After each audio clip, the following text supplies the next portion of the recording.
Allahu Akbar.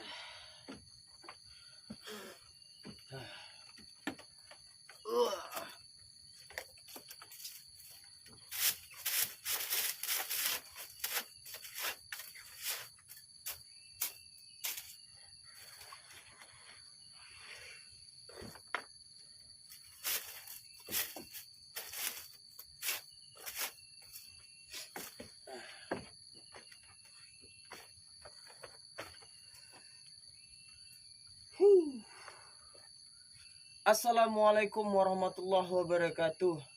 Alhamdulillah, alhamdulillahirabbil alamin. Wassalatu wassalamu asrafil mursalin wa ala alihi washabi ajmain, amma ba'du.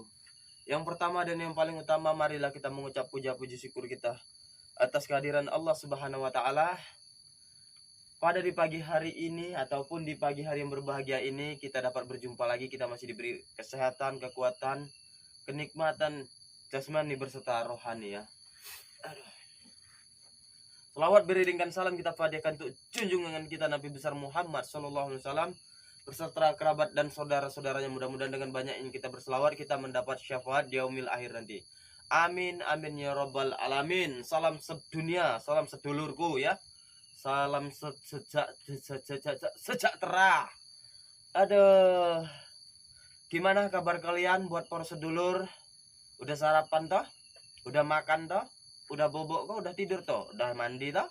Kalau belum mandi, mandi dulu seperti saya. Pagi-pagi sudah mandi. Mandi apa ini? Mandi hujan tadi malam ya. Alhamdulillah ketika kita habis. Seperti yang kalian ketahui tadi malam, gadis selendang hitam itu membantu saya untuk menumpas para sahabat-sahabatnya, untuk mengajak damai sahabat-sahabatnya. Tapi sahabat-sahabatnya tidak mau damai dan malah brutal menghajar gadis selendang hitam ya, dengan catatan bahwasannya mengatakan gadis selendang hitam ini adalah salah jalan ataupun sesat, katanya seperti itu ya. Tapi alangkah lebih baiknya buat para saudaraku, yuk kita berselawat dulu agar kita ditenangkan pikiran kita, jiwa kita itu tetap slow dan slow. Lontong sayur, jos gandos, motor cocos. I love you bertubi-tubi untuk kalian semua. Yuk buat prosedur sarapan kita sholawat dulu ya. Sarapan apa? Sarapan angin, sarapan sholawat. Oke?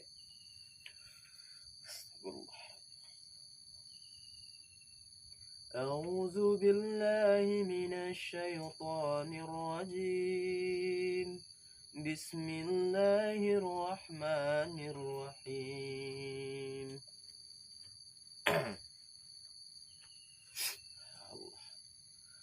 Sallallahu ala Muhammad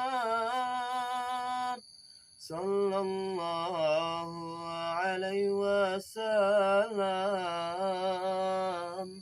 Sallallahu ala Muhammad sallallahu alaihi wasallam. Ya Nabi salam alaika, ya Rasul salam alaika, ya Habib salam alaika, salawatullah alaika. Sallallahu ala Muhammad sallallahu alaihi wasallam. Sallallahu ala Muhammad sallallahu alaihi wasallam. Alhamdulillah. Selawat dan teruslah kita berselawat dimanapun kita berada ya. Perbanyaklah berselawat karena lillahi ta'ala. Jangan pernah kita meminta imbal balik untuk berselawat. Teruslah kumandangkan selawat ya. Karena meminta imbalan itu tidak boleh ya. Karena itu memang sudah menjadi kewajiban kita sebagai umat Islam untuk berselawat setiap hari ya. Kalau bisa jangan putus ya namanya sholawat dan menyebut nama Allah ya, karena itulah yang dianjurkan. Oke. Aduh, gara-gara tadi malam kena hujan netizen, saya pilek dan batuk. Tidur saya pun seperti ini, lihat ini. Saya berada di ada suatu pondok yang sudah roboh ya. Ini mungkin pondok ini sudah sekitar setahun atau 2 tahun yang telah ditinggalkan sama penghuninya ya. Sepertinya di sini ini pondok kebun ya, ataupun yang punya pondok ini menjaga kebun seperti kebun sawit. Kalau memang kebun sawit ini nggak mungkin ditinggalkan, maksudnya. Tapi bisa jadi ya tempat ini dulunya. Oh, saya baru teringat, ini tempat ini dulu ada tambang pasir ya. Tambang pasir yang sudah tutup sekitar 2 tahunan ini. Dari lokasinya mungkin sudah lama ya. Mungkin pondok ini hanya untuk peranti duduk saja waktu ketika menjalankan aktivitas, istilahnya mau panen sawit, kelapa sawit. Aduh.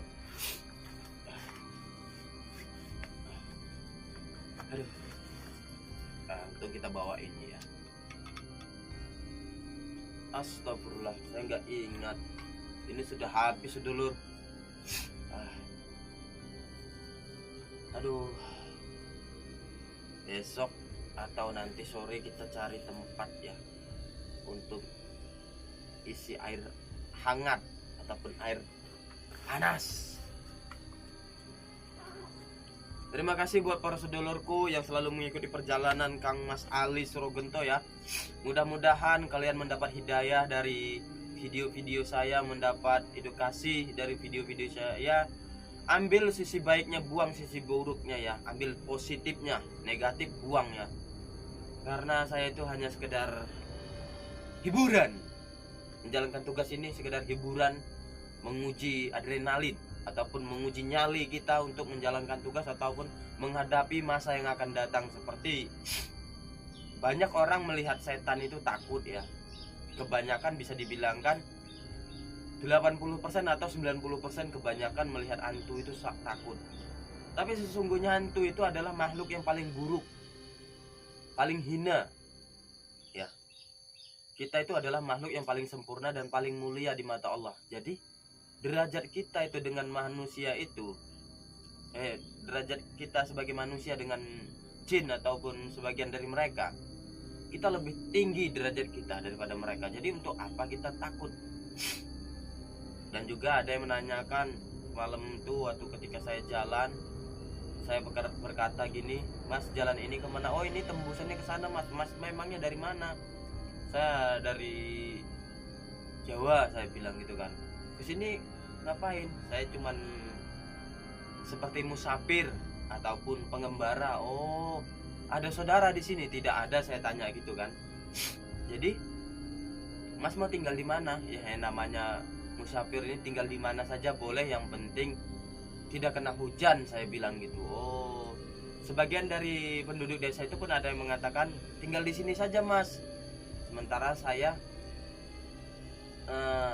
segan ataupun rasa ketika saya disuruh tinggal di rumah bapak itu tadi, saya itu nggak mau karena saya takut merepotkan, karena saya ini tidak punya apa-apa ya, hanya bekal seadanya. Nanti tahulah awalnya itu bagus, ujung-ujungnya jelek. Kebanyakan manusia seperti itu ya sedulurku.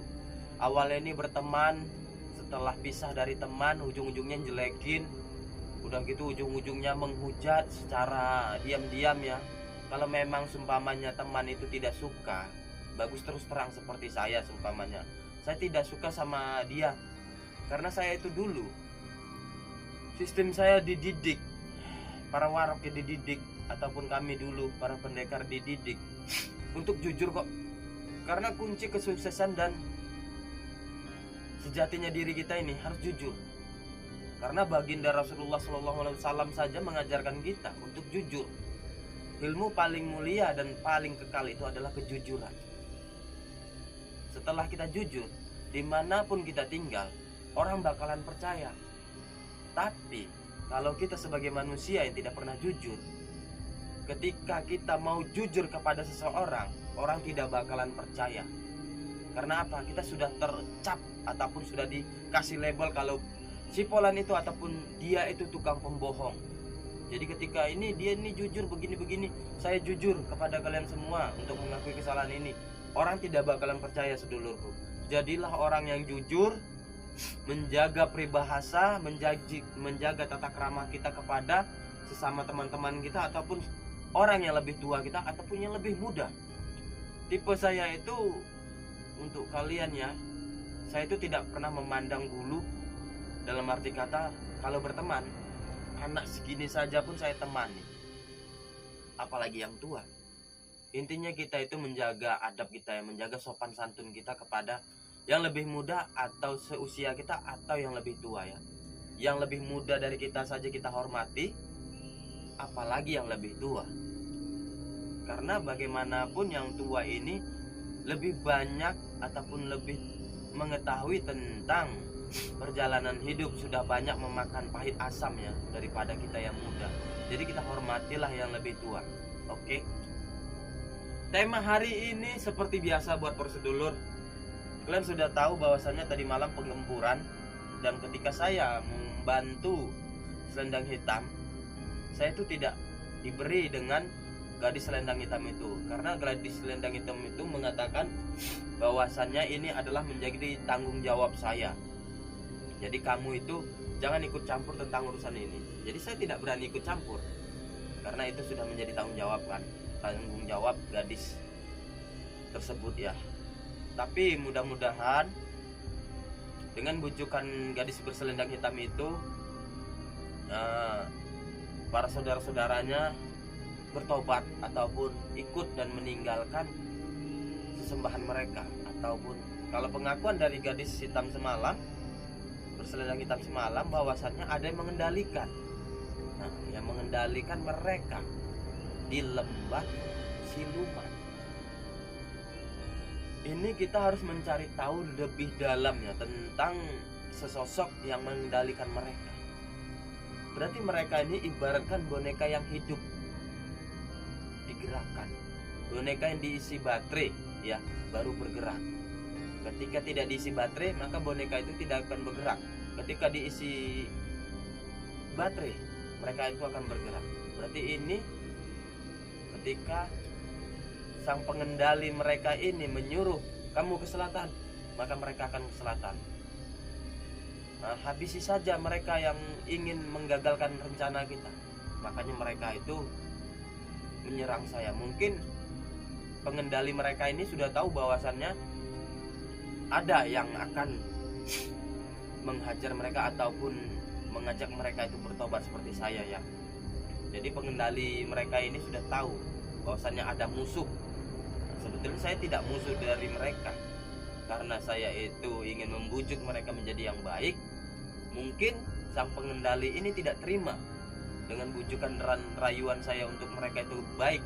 Apalagi salah satu di antara mereka itu sudah saya lumpuhkan ataupun sudah bertobat menuju jalan Allah. Ini semakin panas, semakin mereka itu semakin brutal ya.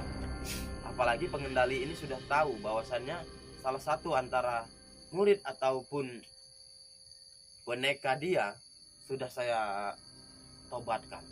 Nah, ini menjadi guncangan antara saya dan kerajaan lembah siluman ini. Saya pun sendiri belum tahu kerajaan seperti apa. Tapi yang saya lihat, jika kita melihat dengan mata batin kita, nah, jika kita melihat dengan mata batin kita, semalam itu selendang hijau awalnya kita temui, itu adalah pagar yang pertama. Selendang warna pink itu yang kedua.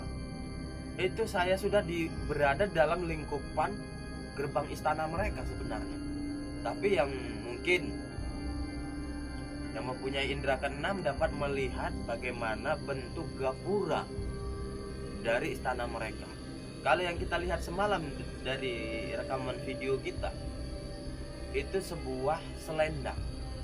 Padahal itu bukan selendang. Itu bukan selendang, tapi dekat video kita itu terekam itu adalah sebuah selendang. Kalau kita menggunakan mata batin ataupun orang yang mempunyai indera keenam ataupun spiritual, itu bakal melihat bahwasannya selendang itu adalah seperti ular besar yang melingkup gerbang tersebut, ya. Seperti ular besar yang melingkup, istilahnya dia ini kayak bercengkraman gini, kepalanya di bawah gini. Berarti dia bentuknya gini. Nah, seakan-akan kayak lob dia gini kan, tapi dia kayak muntir-muntir baru kepalanya ke bawah. Kepalanya itu adalah gerbang ya, ataupun selendang merah itu semalam itu adalah gapuranya itu adalah kepala mereka. Jadi ketika kita memasuki gapura itu ataupun gerbang itu, kepalanya itu menghantam saya, menyerang saya, dan di belakang gapura ataupun gerbang itu, yang jelasnya gapura itu, di situ pun ada 8 makhluk, yaitu seperti sosok makhluk air, tapi dia itu berbentuk dia berbentuk seperti kayak jenglot ya. Kalau bahasa Jawa ini kayak jenglot, berbentuk jenglot, taring keluar, mata merah, kuku panjang. Tapi dia tidak berani menunjukkan semua tubuhnya, hanya batas dari sini ke atas, sampai batas ini, sampai di atas sini ya, dan terlihat. Tapi yang mungkin yang mempunyai indera keenam ataupun spiritual dapat melihat video saya semalam itu, bahwasannya itu benar-benar adalah gapura ataupun mau memasuki kerajaan lembah siluman. Nah, ini kita bingung. Sementara kalau kita lihat di video itu adalah lembah, memang lembah air semua. Tapi sebetulnya itu kalau kita mempunyai bata batin ataupun indera keenam, kita fokuskan tujuan itu, apalagi spiritual ya, itu dapat menembus. Apa yang saya pijak, apa yang dilihat di video sama yang saya lihat di sana itu berbeda. Di situ berbedanya itu pohon-pohonan di sana yang kita lihat di video itu seperti pengawal-pengawal mereka ataupun kandidat-kandidat istana mereka ataupun makhluk-makhluk mereka. Jadi kalau semalam itu biasanya kan makhluk itu menyerang terlihat ya. Kadang-kadang tidak terlihat juga loh, karena makhluk halus ini kita tidak bisa menyamakan. Yang sudah bisa mewujud, maka dia itu sudah mempunyai lettingan tinggi ataupun pangkat yang tinggi. Makanya setiap makhluk goib itu tidak bisa semua mewujud, karena ada tertentu yang bisa mewujud dan tidak bisa mewujud. Kalau yang bisa mewujud, yang bisa menemuin kita, yang bisa tampakkan diri kepada kita, menyerang kita dengan berbentuk wujud aslinya, itu ibaratnya kalau ini diibaratkan ya, kalau aparat itu udah level-levelnya tinggi, istilahnya bintang 1, bintang 2, bintang 3, bintang 4, bintang 5, istilahnya gitu kan. Bintang 5, bintang 4 paling tinggi, ibaratnya gitu kan. Ya begitulah juga dengan mereka. Jadi makanya kalau spiritual, ketika ada orang terkena santet, itu kan perbuatan dari manusia yang melalui pelantaran jin ya, ataupun setan ya, untuk menyantet. Itu adalah kiriman setan. Kita yang memerintahkan setan itu untuk menyantet si bolan, kasih dia santet, sedangkan melalui benda ini. Yang menentukan benda sesuatu itu seperti jarum, seperti beling, rambut, ada juga seperti pisau silet ataupun banyak yang lain-lain, yang paku bisa bersarang dari perut orang, di wajahnya seperti orang kegatal-gatalan gitu. Itu adalah perbuatan kita, perbuatan jin ataupun setan tadi ya, yang kita kendalikan. Jikalau memang apapun namanya, jikalau memang sang ataupun sang pengendali ini lebih kuat daripada jin itu, maka jin itu bisa jadi disuruh-suruh ya, bisa kita kendalikan. Hei kamu, istilahnya jin cekee sumpamanya, jin Parno ataupun jin Waluyo sumpamanya, ataupun jin Tumiren, Tumina, Tumijo, Tumidem, Tumiat, istilahnya gitu kan, istilahnya jinnya. Tolong santetkan si Polan atas suruhan si Polan. Ya, baru jin itu bekerja. Santet apa ini? Masukkan paku ke perutnya. Baru jin itu bekerja menyantet orang yang dituju, gitu loh. Kalau enggak, itu tidak akan, jin itu tidak akan mau bekerja sendiri tanpa ada yang mengendalikan. Kenapa bisa diperintah? Karena sesosok dia tadi nih, ataupun bapak ini tadi, ataupun yang memerintah jin tadi lebih kuat daripada jinnya. Kalau jin ini melawan kepada dia, otomatis jin ini bakalan disiksa dengan bapak ini. Nah, ataupun dengan perjanjian, saya mau ikut dengan bapak, apapun yang bapak suruh saya akan kerjakan. Entahpun santet, ataupun entah membunuh, ataupun menganiaya secara goib, saya akan kerjakan. Tapi dengan satu syarat, saya harus setiap malam Jumat Kliwon saya minta ini, minta itu, harus dikabulkan. Itulah yang namanya spiritual, ya kan. Itu dukun santet. Nah, tapi spiritual ini banyak jenis. Ada dia tentang keagamaan, spiritual tentang perjalanan keagamaan, ada yang goib, ada yang banyak jenisnya ya. Karena perjalanan spiritual ini banyak berliku-likunya, ujian dan cobaannya berlipat-lipat ganda. Jadi kalau masalah santet tadi, itulah. Begitu juga dengan posisi mereka. Berarti memang benar mereka ini ada yang mengendalikan, tapi yang kita harus cari ini yang pengendali, ya. Pengendali dari mereka ini. Menurut kalian itu ini pengendalinya perempuan atau cowok? Kalau saya, dari pandangan saya itu adalah ini cewek, ini perempuan yang mengendalikan mereka. Karena pengakuan dari gadis selendang hitam ini, mereka itu adalah orang biasa yang diculik ataupun diculik ya, dibawa ke alam mereka tanpa sadar. Setelah itu mungkin dicuci otak ataupun alam bawah sadar mereka itu dikosongkan. Jadi seakan-akan mereka itu hidup di dalam dunia, bukan di alam goib ya. Dan juga mereka itu diberi kekuatan yang sangat luar biasa kepada pemimpin mereka. Ini yang kita harus cari tahu itu. Ini juga semalam itu ada juga orang mengatakan saya terkena santet. Jadi saya itu minta obat sana sini tidak sembuh katanya. Jadi dengan izin Allah semalam itu saya tidak mengobati loh. Supaya saya tidak mengobati netizen. Saya tidak mengobati bapak itu ya. Bapak itu kan sakit. Saya tidak pernah mengobati bapak itu karena saya tidak bisa mengobati ya. Tapi cuman saya ngasih saran. Kata bapak itu, pengakuan bapak itu, saya kalau sudah hari Jumat ataupun mendengar azan ataupun tengah malam, ini badan saya dari ujung kaki sampai ujung rambut ini seperti ada yang menarik, seperti ada yang berjalan menggerogoti tubuhnya katanya gitu. Sakit kadang-kadang sampai saya itu mandi keringat dingin katanya gitu. Jadi ditanya dukun sana dukun sini, spiritual sana ya kan, bawa ke sini katanya dia ini terkena santet, bawa ke sini katanya memang terkena santet, bawa ke sini terkena santet, udah gitu.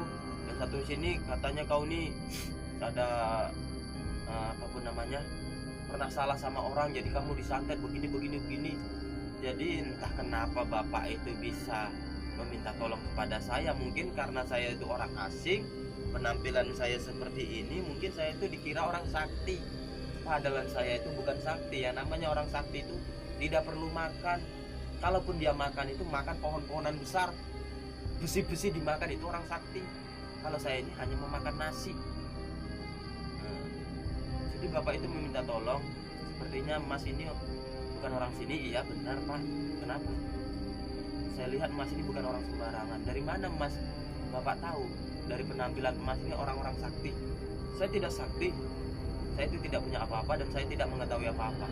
Begini mas, saya minta tolong kepada mas, ceritakanlah keluh kesahnya. Saya cuma memberi saran, nanti malam ketika bapak tidur, bangun, sholat tahajud, dia langsung gini, saya nggak sanggup mas, karena sudah saya coba. Ketika saya kena air wudhu itu, tangan saya ini rasa kayak dicucuki jarum panas, seperti tercipratan air panas katanya, sampai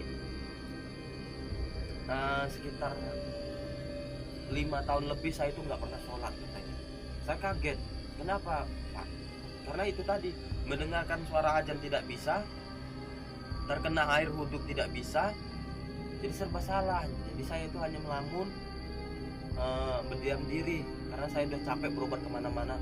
Cuman saya kasih saran, nanti malam bangun dan begitu saya bacakan dengan bismillah, saya sadikan kepada Allah. Intinya kita meminta kepada Allah melalui air putih tadi. Saya suruh minum, bapak itu minum. Setelah minum kok dia mengatakan kok ada yang keluar mas, kayak ada yang turun mas, katanya gitu kan. Ini loh, apa yang turun? Saya bilang enggak, ini benar-benar katanya nih. Setelah saya minum air putih dari pemberian Mamas tadi yang telah Mas baca tadi, itu langsung kayak ada yang turun dari kepala saya.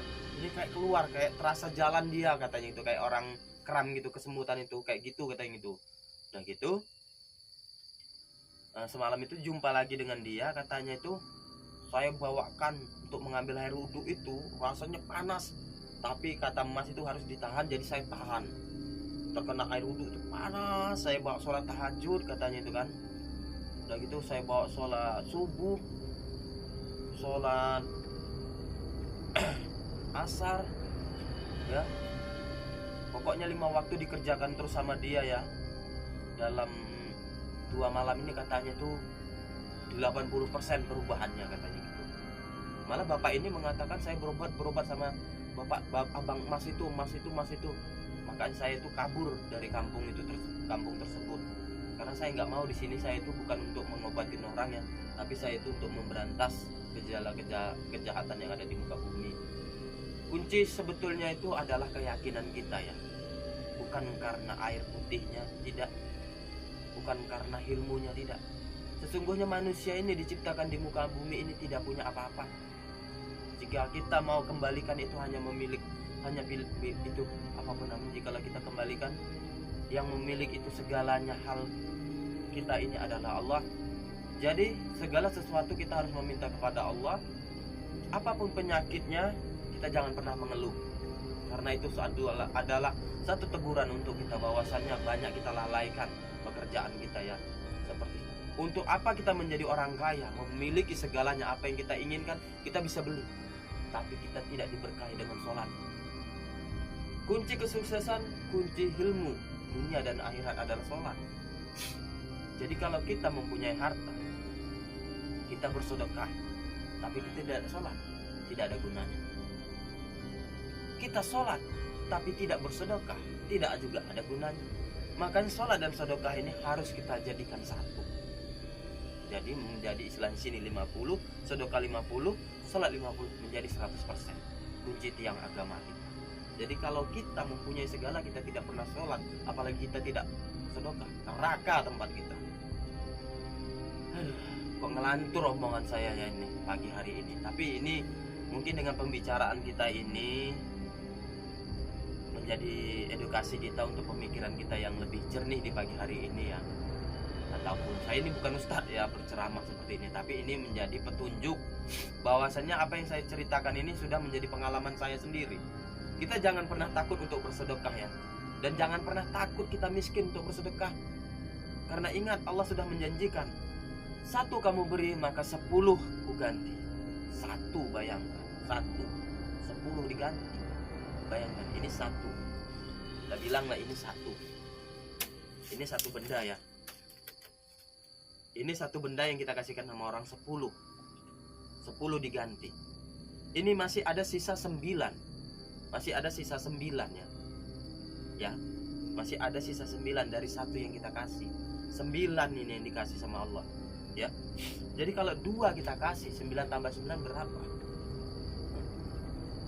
9 tambah 9, 18. Jadi kalau 9 yang kita kasih, berapa kalikan?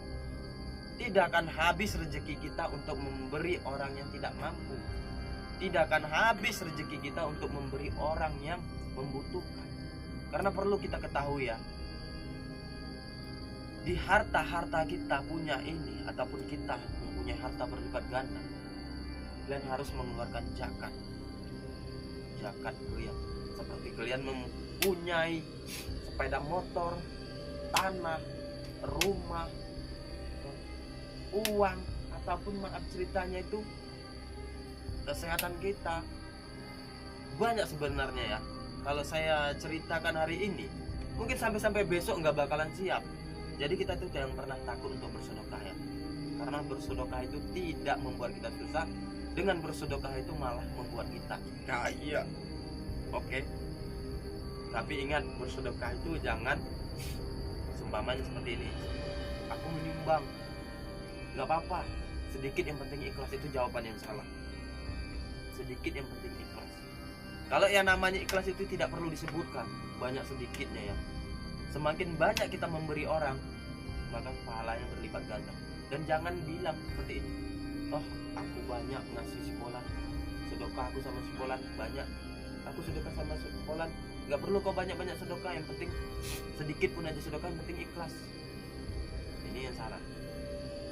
Keikhlasan itu adalah semakin banyaknya kita bersedekah, dari situ kita belajar untuk ikhlas ya. Oke, buat para sedulur, mungkin kita akan melanjutkan perjalanan ini lagi nanti sore ya. Saya akan menyusul ataupun menggempur kerajaan Lembah Siluman itu lagi dengan modal nekat, keyakinan saya. Saya tidak pernah takut dalam segi apapun. Dari hujatan, dari hinaan, baik pun perbuatan manusia dan perbuatan siluman ataupun jin, saya tidak pernah takut karena selalu saya itu berada di jalan Allah. Apapun yang mereka katakan kepada saya, baik pun itu baik, buruk, menghina atau memfitnah, saya hanya coba meminta, ya Allah, ampunkan dosa mereka yang telah menjelek-jelekkan saya. Ya Allah, mudahkan rezeki mereka, panjangkan umur mereka. Saya cuma berkata seperti itu aja. Mudah-mudahan ya. Oke. Intinya jikalau orang berbuat buruk kepada kita, ya Allah, sadarkanlah orang itu, ataupun sadarkanlah teman-temanku yang telah menjelek-jelekanku. Itu aja. Mudah-mudahan Allah itu memberi teguran kepada orang yang menghina, menjelekan, memfitnah atau mencaci maki, tapi tidak langsung terlihat. Azabnya itu nanti mungkin dia akan semakin susah, mungkin dia akan semakin sengsara, mungkin dia akan semakin, kalau dia berumah tangga, rumah tangganya tidak akan langgeng. Kalau dia itu tunangan, mungkin tunangannya akan bubar. Ya, itulah tadi. Karena kuncinya kita ini, kita diajarkan oleh baginda kita ya, Nabi Muhammad SAW, untuk menjadi orang yang sabar, ikhlas, sabar dan tawakal dalam menjalani hidup ya. Karena hidup ini langkah rezeki, pertemuan maut. Oke, buat para sedulur, kita akan melanjutkan perjalanan kita lagi ya. Kita akan mencari apapun namanya, warung dulu untuk minum teh manis ataupun untuk sarapan pagi. Oke. Allah.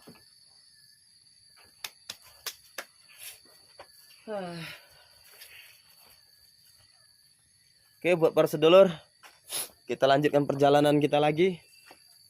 Tapi ini kita tutup saja dulu. Kita akan cari warung doyong. Oke. Kita akan mencari warung, kita arah ke sana. Ini memang tambang pasir yang sudah tutup. Kita arah ke sana, mudah-mudahan kita menemukan warung ya. Kalau begitu, ini kita akhiri dulu ya. Mungkin sampai di sini dulu video kita, saya akhiri. Wabillahi taufiq wal hidayah. Assalamualaikum warahmatullahi wabarakatuh.